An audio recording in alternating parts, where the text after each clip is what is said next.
Hi everyone, in this video we are going to see how we can test the Cloud Run functions in the local system. Cloud Run functions works on the functions framework API, so it does not have really the server that you can run directly.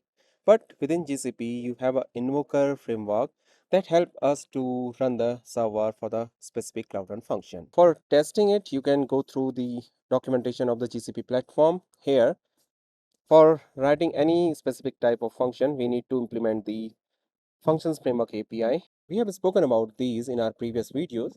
Here, we just need to implement Cloud Events function or HTTP functions based on what kind of triggers we want to execute. To include these, we need to add the dependencies in our code. So if you are defining your Java code, you can add a Maven or Gradle based dependencies. Here, we have the Functions Framework API for Maven. Similarly, we have it for the Gradle. Now to add the invoker dependency, we need to additionally add the invoker. And with this, we will get a specific task to execute the server for a Cloud Run function. Once we have added this invoker dependency, we can run the task to execute a Cloud Run function. For the Maven, you can add this plugin and you can run the task by specifying the function's target. And this is the target, the entry point class of your Cloud Run function. Similarly, for Gradle, you can run the run function task.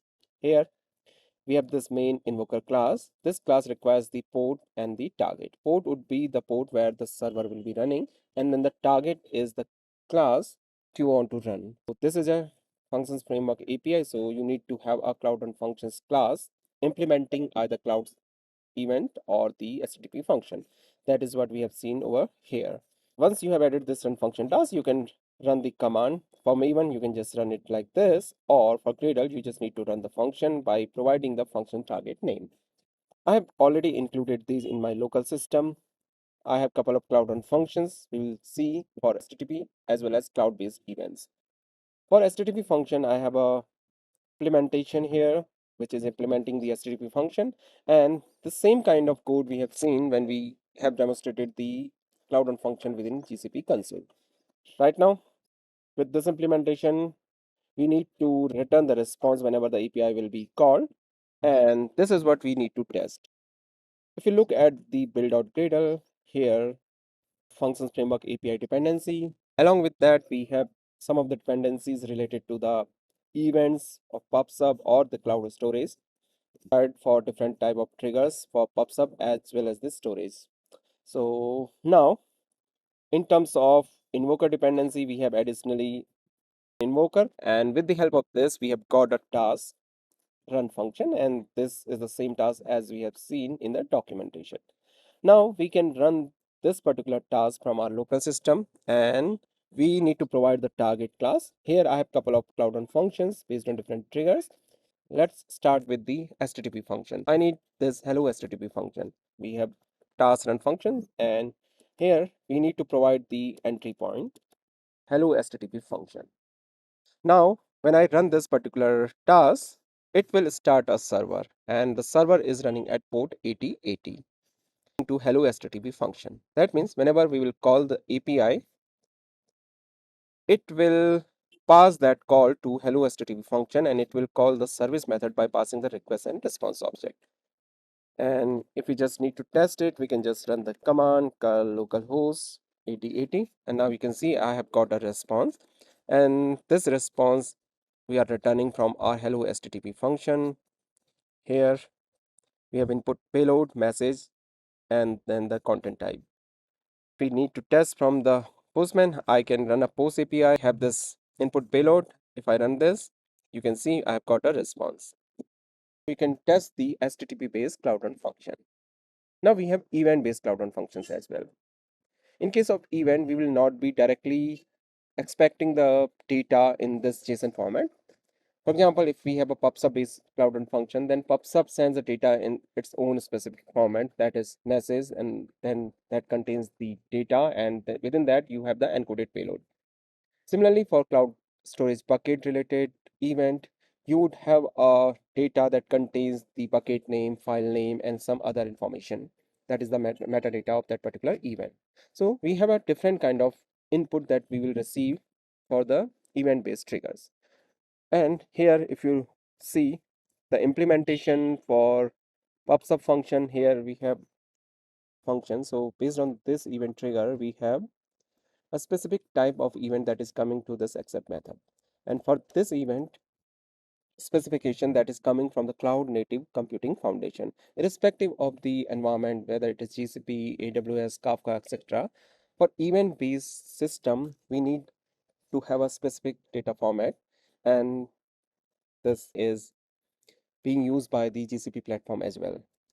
For this specification, if you look at here, we have two types of format. One is binary format, in which we are getting the headers that contains the specification of the data, the event, and the version of this specification. For example, here we have CE-spec version, CE type, CE time, ID source. This type would be a specific event. The way we have seen in the Cloud Run function for PubSub trigger, we have a message publish type. Similarly, for Cloud Storage Bucket, it would be finalized event or deleted or any other metadata update event, right? So those are a specific type of the event. Then the source, it would be a bucket, it could be a PubSub, it could be a Firestore. So those detail we need to pass on within these headers. And then we have a content type as application JSON, and within this we will get the data. In case of PubSub, we will get the data in a format that is defined by PubSub. Similarly, for cloud storage, we will get the data within that particular format. So ideally, whenever an event will occur within GCP platform, the data will be sent to these services in the API call, and then that will be transformed into the cloud event, and that is what your specific cloud run function will process. Now we have another structured content mode, in which we need to provide the content type header as cloud event JSON, and then we have the headers and then the data coming within the payload itself. In the previous version, we have the headers, which is defining the metadata, and then the payload. But here we have got the data as well as the header information within the same payload. So now, if you need to test this, here within this particular documentation, you can see the curl request for PubSub. Here we have the same binary format, data structure of the PubSub message. So I can copy this, and now let's run the PubSub function and we will test this.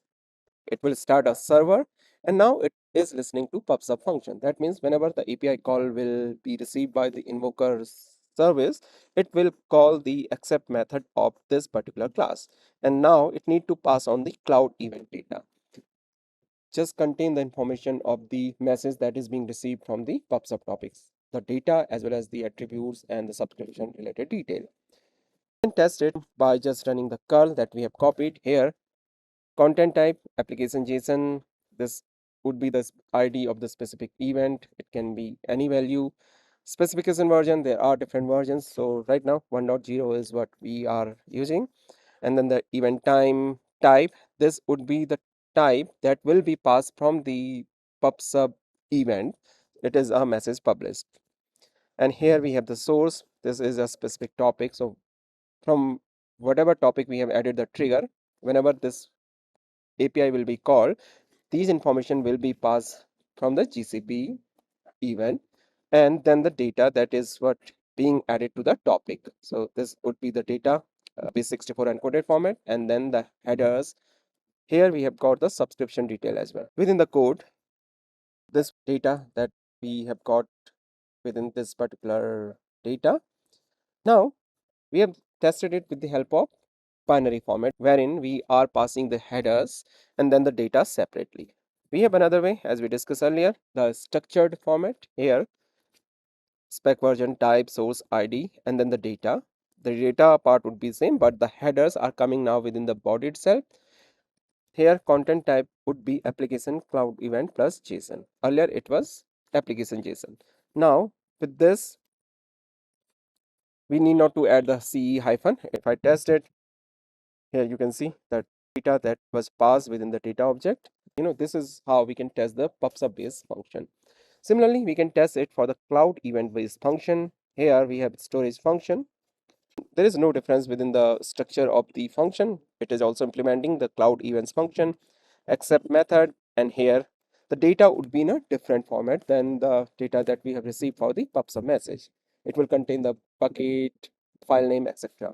Instead of pub sub function, now storage function.